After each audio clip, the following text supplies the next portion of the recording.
Qizimizga sovchilar kelibdi. Qizing bo'lar ekanmi? Ha, bir-birlarini bilar ekan, birga o'qir ekan.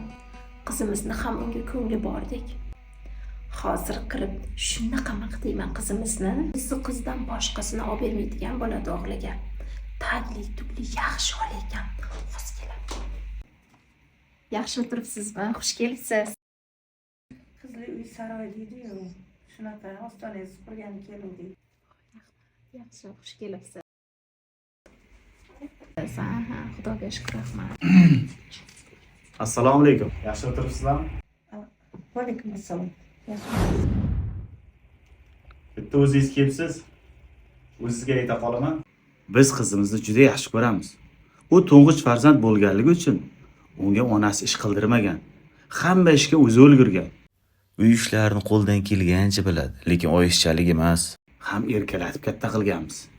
Qizimizni bor e'tiborini o'qishga qaratganmiz. Shuning uchun u grant bilan o'qishga kirgan. Hech qisi yo'q. Hammasini ochiq oyda aytganingiz uchun rahmat. Hech qaysi qiz hali 100% hamma narsani o'rganib, o'zga xonadonga kelin bo'lgan emas. Biz qizingizni surishtirdik. Bilmaganlarini o'zim o'rgataman. Asosiysi o'g'lim yaxshi ko'radi. O'g'limning mehri bor qizingizda. Shunday ekan, qo'llarimizni baxtini bersin. Ayla opa, xush kelibsiz. Kelib turing. Yaxshi o'tiring. Bo'pti. Ha? Bu nima qilganingiz dadasi? Onasi, sani 2 daqiqalik yolg'oningga deb qizimiz u xonadonda bir umr qiynalishi mumkin edi. Nega endi?